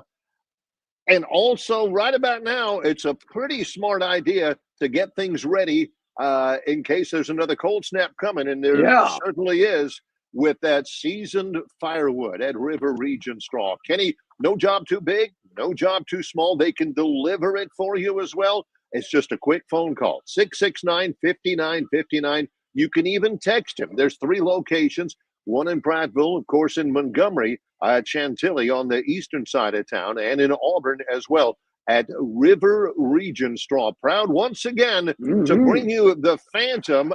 Chris the Bammer says the Phantom, woohoo! Yes. We weren't sure. They weren't sure that we would have the Phantom because college football season is over, and there are only 3 more games remaining in football as a whole, Phantom. That's true. And 2 of them take place on Sunday. Phantom, great to have you back in. A lot of people weren't sure, but it's good to see your smiling face with us. Well, good to see you as well, Barry, and all of our viewers and listeners here on the program. I understand you guys are doing really well, and so we're glad to be a part of it here on the program. You're right, Barry. 2 games this weekend, the NFC and AFC championship games. Of course, all this information is for amusement purposes only. We do not condone any type of illegal gaming activity. Blah, blah, blah, blah, blah, blah, blah. Just get that out of the way. Yes. Do with it what you will, but do with it what you will. And legal manner. Yes. That's exactly right. Yes. Okay. So coming in on a little streak here, postseason has been good to us, particularly in the bowl season, the college football playoff, and of course the NFL as well. So our first game, let's see who we got. Oh, let me tell you. Now, my partner, Phantom John, has always said that his favorite week of NFL postseason is this week. John says he likes the conference championship weekend better than the Super Bowl. There's some really good football being played this week. Yeah. No question. I tell you, Barry, if you're ever out in Vegas on the conference championship weekend, it's electric. In the sports books, people love it. 2 games, big time. Yeah. There's the home field. They're not playing in a neutral site. To me, there's just more energy, the opportunity to make it to the Super Bowl. The championship games, I think, are really special. Plus, you don't have all that fanfare and frou-frou stuff going on like you do at the Super Bowl and 30-minute halftimes and all that kind of business. So, it's football. This weekend's about football. It's not about corporate America and the glitz and glamour. So I really like that. And I believe our first game is about 2 o'clock Central Time on Sunday. Yes, it's on Fox on Sunday from Lincoln Financial Field, Philadelphia, Pennsylvania, where the Cinderella team that's remaining in the NFL, the Washington Commanders with a rookie quarterback, take on the Philadelphia Eagles. The Eagles, playing at home, are favored by 6 in this one, Phantom. What's the thought? Yeah. Well, some interesting numbers and trends and things like that for this game, Barry. Prior to this season, the Commanders had not advanced past the wild card round since the 05-06 season. That's back when they were still the Redskins. This is Washington's first appearance in the NFC Championship game since the Commanders' last Super Bowl victory, which was in, any idea? Any guess? 1993, is that right? 92, close. The game might have been in 93, But then there again, they were the Redskins back then too. Now, since the beginning of the 2021 season, the Eagles have won 6 of the 10 regular season meetings. But Washington has gone 6-2-2 against the spread. The home team won and covered both regular season meetings. And Barry, I see here getting 6 points and quarterback Jaden Daniels.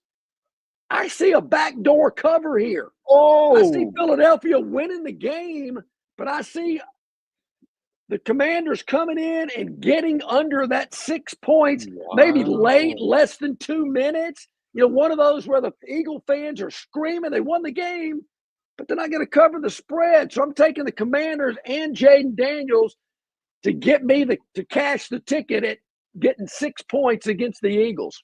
Mm-hmm. Yeah. Theota said the Commanders beat the Eagles last time. That was back on December 22nd. But Phantom has always told you, look, playoffs is a different monster. It's a different ball game. Yep, you're right about that. The home team, there. as I mentioned earlier, when they play, they're in the same division, obviously. Yes. So the home team won and covered both of the home meetings when they played this year. So I know it's at Philly. I get it. But something about that 6 points really interests me. So how about that? Okay. Right after that one, you're going to switch over to CBS because beginning at 5:30 in Kansas City, it's the two-time defending Super Bowl champion Kansas City Chiefs hosting the Buffalo Bills. Buffalo has been a bridesmaid over and over and over again to the Chiefs. Bills come in to take on the Chiefs for the right to go to the Super Bowl, and the Chiefs are favored by 2 points at home. They are. I think a lot of people, Barry, might have thought that the Chiefs would be a bigger favorite here, bigger than 2 points, but they're a 2-point favorite against Buffalo. Look, for two teams that do not play in the same division, the Chiefs and the Bills have played about as often as you can over the last 5 seasons. I mean, it's amazing how many times these two teams have met. This will be the 9th meeting, between these squads, with Buffalo winning 4 of the 5 regular season meetings. But when it comes to postseason, Kansas City has won all 3. And don't think that has not gotten in Buffalo's heads. Am I right, Phantom? Yeah. Barry, that would be kind of like the Auburn and Alabama. And if Auburn won all the Iron Bowls at the end of the regular season, but they met in the playoffs and then Alabama beat them in the playoffs, that regular season Iron Bowl game wouldn't mean as much. Well, the last 10 times these two teams have played, it's 5-5. Yep. Buffalo has scored 251. Kansas City has scored 251. So it's been as even as you can possibly see, except for the playoffs. Have you been checking my notes out? Wow. Sorry. Stealing the Phantom stuff here. Sorry. Here we go. Kansas City has gone 3-6 against the number at home this season. 3-6 against the spread. That ain't going to cut it. No. This will be Buffalo's 10th game with a point spread of either between +3 or -3. 10 in a row. It's either, that's where they're hanging out, in that area right there. Right. The Bills have gone 6-3 straight up against the spread in their previous 9. Barry, America's not going to like this. You're catching 2 in this game. You're not going to need them. Buffalo wins the game outright, just as they did last week against Baltimore, a game the Phantom had. He had Buffalo at home last week. We're riding the Bills again in Kansas City to win the game outright and head to the Super Bowl in New Orleans. So the Phantom has got the Commanders. He's not calling for the outright win, but we'll take it. But they will cover the 6. They'll get cover under the 6. We'll cover the 6 and Buffalo to win. Now you're catching the 2. So grab it. They're giving it to you. Yeah. But we think Buffalo can win the game outright with Josh Allen and that crew. So we're taking Buffalo. That's who we like. That's who we're taking. We got the Commanders +6, the Bills +2, taking 2 underdogs in the championship game. Got a barking dog weekend here. And Barry, I see our friend Ralph Michaels in the green room. He is holding on. I know he has listened to our presentation here, of course, brought to you by our good friends at River Region Straw, a proud sponsor of the Phantom and his picks every week.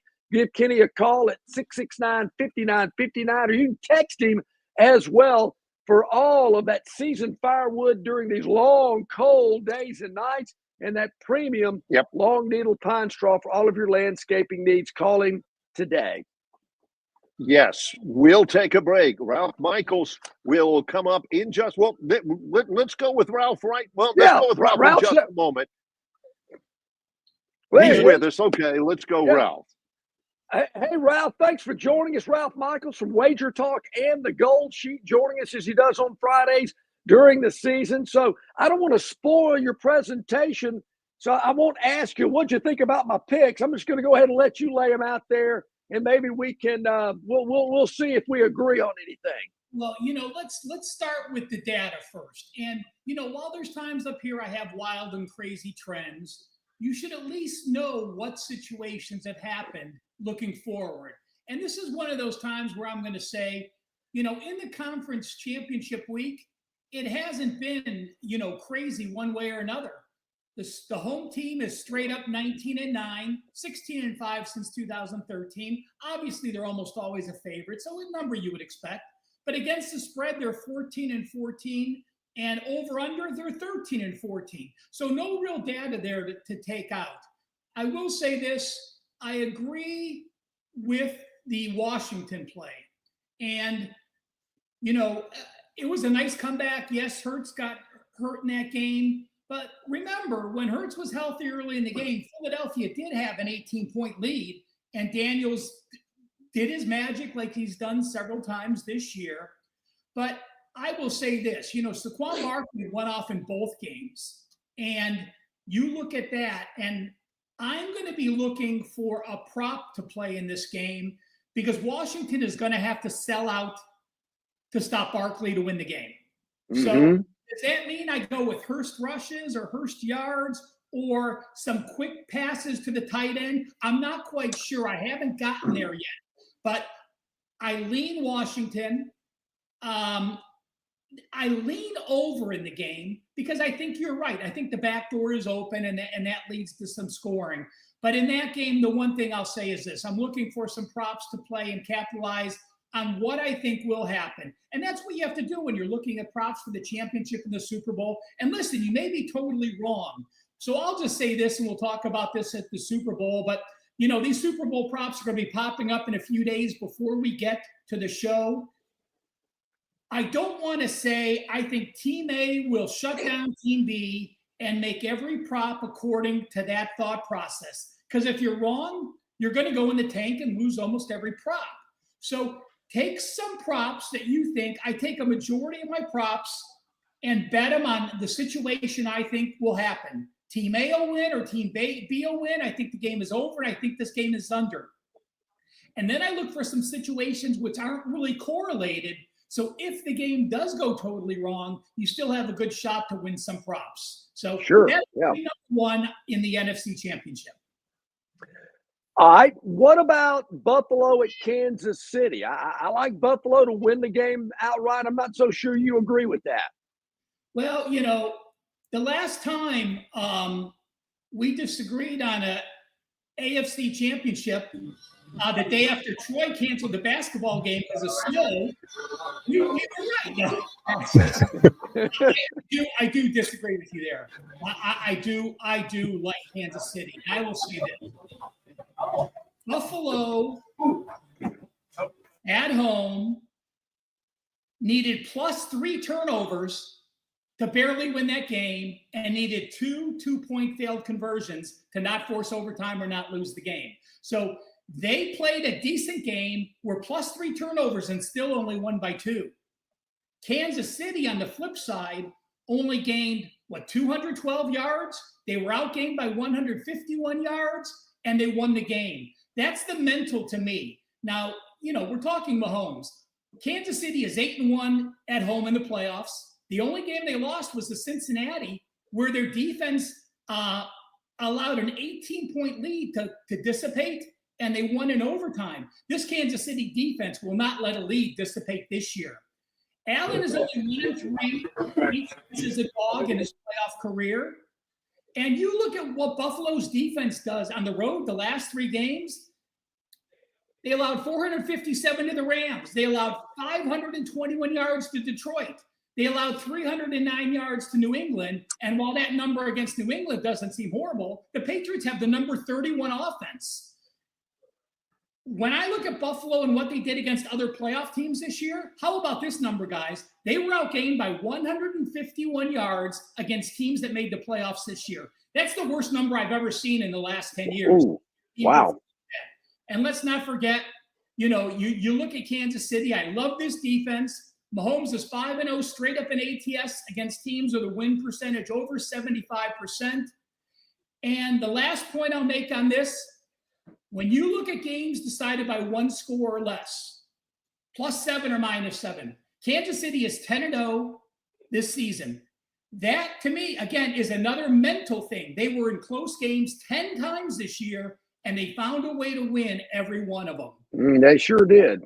Buffalo, 6-3 straight up and 3-6 ATS in 1-score games. I'll take Mahomes over Allen. I'll take the KC defense. I'll take KC at home in a playoff situation. I will say this, though. This has only happened 2 times. Teams going for a 3rd straight Super Bowl that have reached the conference championships have lost the 2 previous times. But again, that's just for fodder. Sure. You're not going to base the player, take you off a play. So I'll agree with Washington, and we'll make a gentleman's bet for a beer next time I come down and see you guys in Alabama that I will take Kansas City, and you may have the Buffalo Bills, and I'll even give you the 1.5. I love it. Oh, you got a deal. That's awesome. I love that, Ralph. Now, listen, we got a guy here. We want to know your experience. You were in Atlanta for the national championship game on Monday night between Notre Dame and Ohio State. What'd you think? Well, I can say this. Unfortunately, I watched the game with my son in the hotel room. So I drove up 10 hours from Atlanta. My son's still in Cleveland. He drove down 10 hours. I went a few days early to take some of the vibes. And number one, it was as cold as heck. It was 27 degrees. So Sunday night, I'm watching tickets 5 times a day. I'm looking at ticket prices. And I had a price in my mind. And Sunday night, I was about to pull the trigger. And I was going to pay about $2,200 a ticket. That was about where I wanted to cap it. I didn't, again, it's not like I have that much money to throw away on those kind of tickets, but a once-in-a-time event. So I say, they're going to go down the last day, having looked at Super Bowl tickets and playoff tickets often. The next morning I get up, we drive around Atlanta for a little bit. We get to noon. The cheapest get-in seat for the upper deck last row is $5,000. $5,000. When we looked at 6:30, the cheapest get-in ticket was $5,500. 15 minutes after kickoff, the cheapest get-in seat from the upper row and the upper deck was $4,000. 15 minutes after the game started. Whoa! So I don't blame you. I don't blame you at all. I got to watch with my son, so I should take that back. By no means, if you get to hang out with your son and watch Ohio State win a national championship. Yep. I think I mentioned last time when Ohio State beat Oregon in Dallas, he was actually on the field as a photographer. That's when I was working for Phil Steele and was credentialed. So I was in the press box. He was on the field. So we got to celebrate back-to-back Ohio State national championship. But I'll tell you what, SEC country has to be shaken a little bit. 2 straight national championships to the Big Ten isn't going to change everything. But we've seen that, maybe all these additions aren't the best thing for the conferences. Everyone beats each other up from top to bottom. Yep. We wondered about that. We look at it, and of course, everybody thinks it's a sea change and everything is topsy-turvy now. I still like the SEC to be there in the conversation, especially next year in the playoff as well. The Big Ten, though, I think they've kind of taken a little bit of a primer, a little bit of a few notes on how the SEC has gotten done what they've gotten done. Penn State may very well be the number 1 team to start the season next year. And I don't know the last time an SEC team wasn't. I mean, Ohio State may have been there one time, but, and I think Oregon may be number 2. So we may actually see that there's 3 of the top 6 teams again in the preseason for next year are going to be Big Ten teams. So There's a lot of changing with the NIL. Michigan said they're going to fire up money. Magic Johnson jumped into Michigan State and said, listen, I am going to open up my wallet. So, a few big backers can get you to the Ohio State level. But I will say this, Ohio State bought their talent with the NIL, which is fine. But the most talented team clearly did win the playoffs. When you have that many elite players, they came to play. And I truly believe the best team in college football did win the championship in the first year of the 12-year playoff. Yeah, it's going to be interesting, Ralph. There is no doubt about people here in the SEC country don't like the fact that the Big Ten's won the last 2 national championships. Wasn't even a team from the SEC in the national championship game. So yeah, a lot of uneasiness here in the Deep South and SEC country. All right, next week we won't have anything because we have a 2-week gap between the conference championship games and the Super Bowl. But we look forward to touching base with you right before the big game down in New Orleans and seeing who it's going to be and some of the prop bets. I know that'll be very interesting to talk with you about. You know what? If you got room next Friday, I'll jump on for 5 minutes because I do a prop sheet which shows you the last 14 years of how props have done every year. Like, is the shortest touchdown over or under 1 yard? Is there those kind of things are very interesting. So, it's up to you guys. But if you want, I'll just talk because the props really come out. Las Vegas Superbook was the biggest prop pack there used to be. And they put it out Wednesday night or Thursday night. So I'll have prop sheets to talk a few that I like Friday because props, I'll tell you what, they move very quickly. Sharps bet props as early as they come out. So next Friday, we'll try to get you a few early props to jump on. Get some Super Bowl action in a week early. That's a no-brainer. We are all over that. Ralph Michaels, how can people access all of the stuff that you produce, all of the things that you crank out that really help give them a leg up in that? At Cal Sports LV. If you go to Wagertalk, I do have a 5% playoff game loaded. That's our top-rated play. It's on Kansas City. Don't buy the play. It's a $35 charge. Again, I obviously disagree with John with that, but it shows you how strongly I disagree with them, having it as a 5-star play. So check it out, wagertalk.com. The shortcut to my homepage, wt.buzz/RM. Hey, Ralph, before we let you go, fresh in my memory, the Las Vegas Superbook, I believe, was at the Hilton. It is, and it's still there. Yeah, it's called the Westgate now. The Westgate. It's still there. Jake Corrigan runs it. He's been there forever. They have a group of guys, and they really, between them and the Circa, those are the 2 biggest sports books that allow the biggest limit bets, have the most options to bet. Now, again, with this modern day and age, once the Superbook releases those props, everyone copies them. Cases. But I remember 10 years ago, people would be lining up to get, it was about an 80-page prop pack, on every player. So it takes them a few days to get all that data down after. So a big release is either Wednesday or Thursday. So we'll be having fresh information Friday morning next week. The reason I mentioned that, Ralph, and I wish I still had it back in those vintage items, I wish I would have kept. It had to be 25, 30 years ago, maybe even longer. I got a Superbook T-shirt. And I wore it everywhere. I thought it was the coolest T-shirt I ever owned. And now that you mentioned it was the Hilton back then, the Las Vegas Hilton, Barry, that's actually where I saw Barry Manilow, was at the Hilton in Vegas. He's still playing there. How is that? Oh, that's awesome. Ralph, thank you so much. We look forward to talking with you next week. It should be fun. Thanks. I think Barry Manilow still was doing 60 days a year at the Westgate. Is it 81 to 82 years old or something? Yeah, Holy smokes. Singing Copacabana. It's awesome. Appreciate you, Ralph. Thank you, Ralph. Appreciate it, buddy. Good stuff. Ralph Michaels, Wagertalk and the Goldsheet. I remember walking into the Superbook, Barry, one of my first trips to Vegas as a legal, being of legal age. Sure, and of course. I thought, this place, this is unbelievable. This is NORAD. It is so big, so many screens, so many windows and to go place your wager. And they actually had blackjack and craps tables at the kind of the edge of it. So you could be playing blackjack and watch all the games at the same time. And I thought, what a concept. This is great. Tell Jonathan Love this. I may never leave. Yeah, This great. is awesome. Well, yeah, which is also what we say about Stivers Ford Lincoln, where we're located right now, Eastern Boulevard and the Troy Highway. He's John Longshore. I'm Barry McKnight. In association with Yellowhammer News, it's Longshore and McKnight, presented by Bud Light. 63 Vaughn Road in Pepper Tree to tell us about what's going on this week at Marguerite's. It's snowing diamonds at Marguerite's, I believe. Talk about, yes, Mother Nature is making the world sparkly. Lots of pretty, lots of white. And that just brings to mind diamonds at Marguerite's. Of course, we have a huge variety. We've been helping people get engaged. We've been helping people upgrade.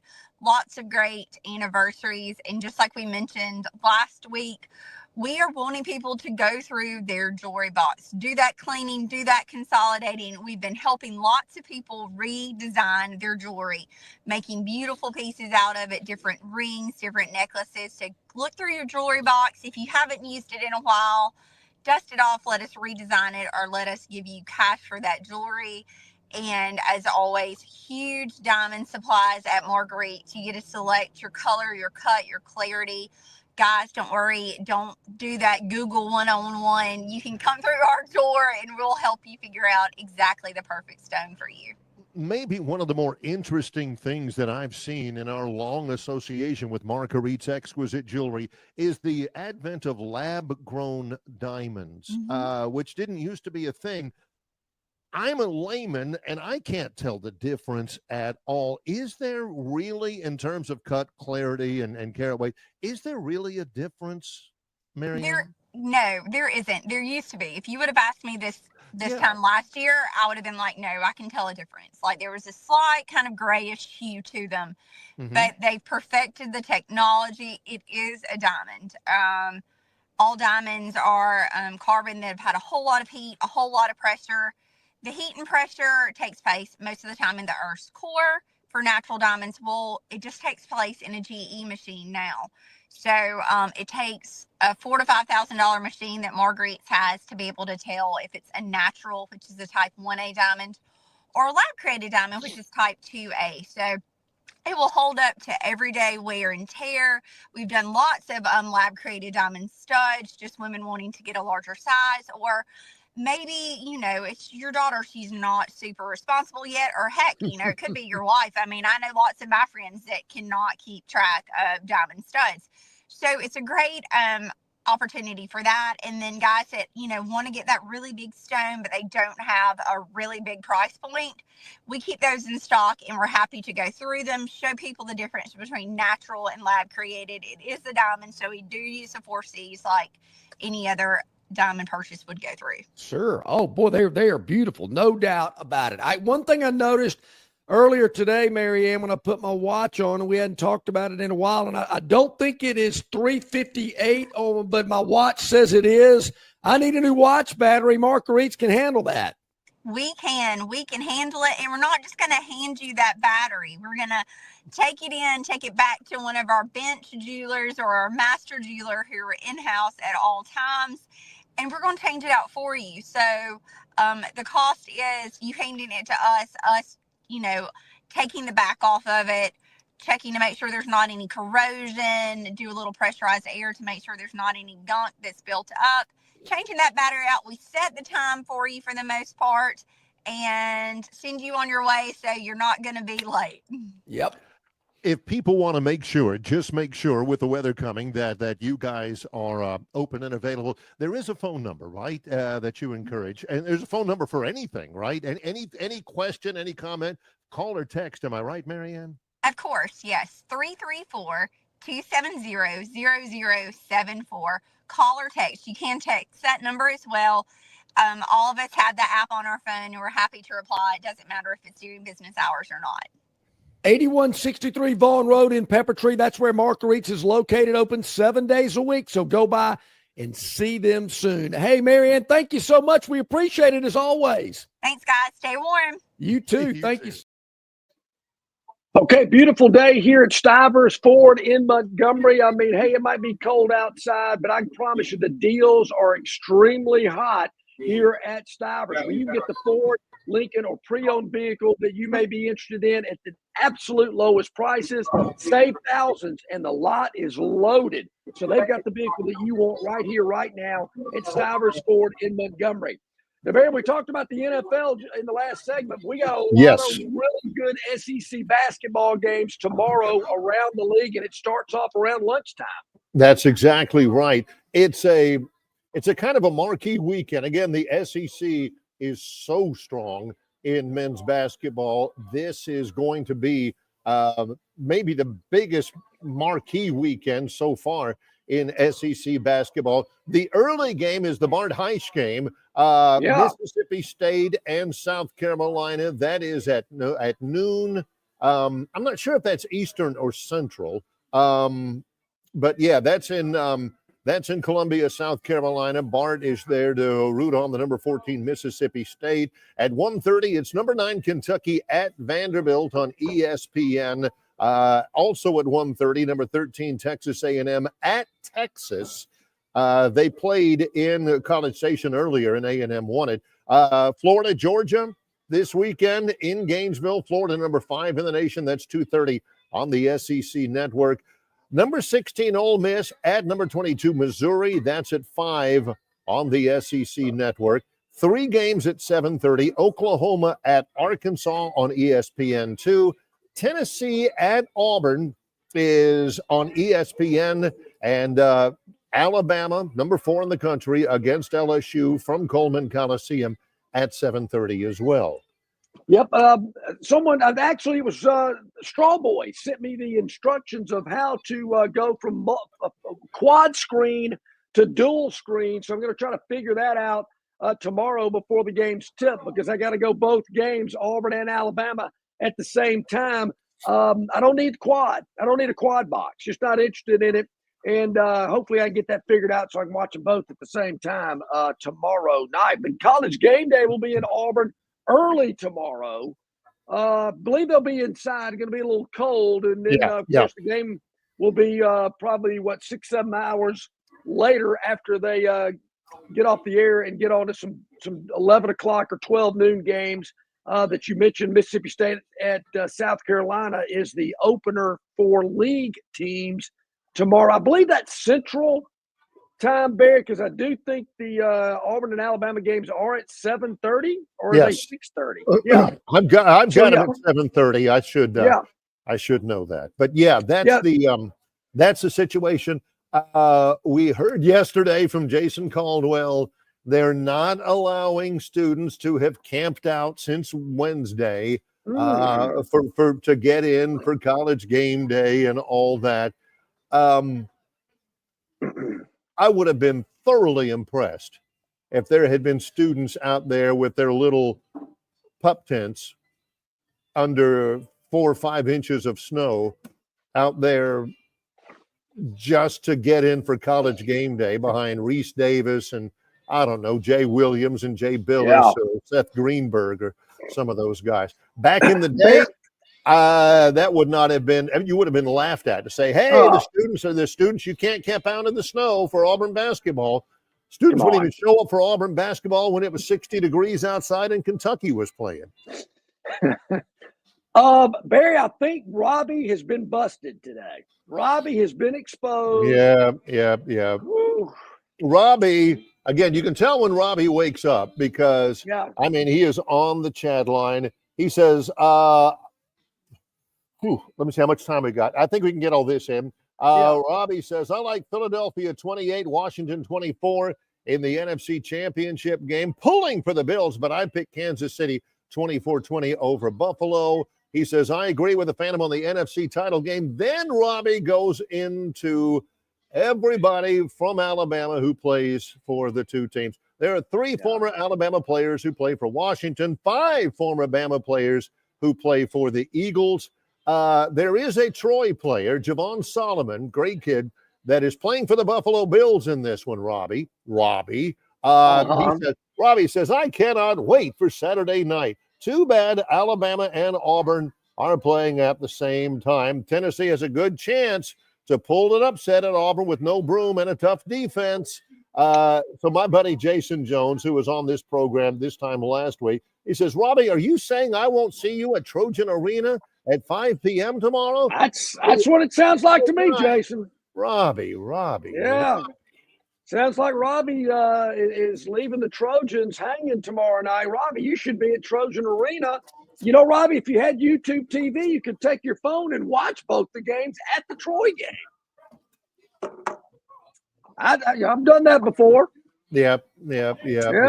Robbie. Hey, it's a missed opportunity for you. Let's not miss an opportunity to save thousands this weekend or anytime at Stivers Ford Lincoln, Eastern Boulevard, where John and I are in Montgomery, Alabama. Sure, you're exactly right. Come by and see our friends here at Stivers Ford in Montgomery to get the hottest deals. I know it's cold outside, but the deals are sizzling here at Stivers. Look, you can go around and check other dealerships, kick some tires up somewhere else. You'll end up right back here at Stivers because they have the best selection. Their sales associates are the most knowledgeable. And bottom line, you are going to save more money than anywhere else because price sells cars. Whether it's America's best-selling truck for nearly 50 years in a row, the F-150, or the entire Ford lineup, the Lincoln Luxury for Less lineup as well, they've got it for you here at Stivers. So come by and see our friends today, tomorrow. They're here for you. Drive something that you love from Stivers Ford. For John Longshore, I'm Barry McKnight. In association with Yellowhammer News, it's Longshore and McKnight, presented by Bud Light.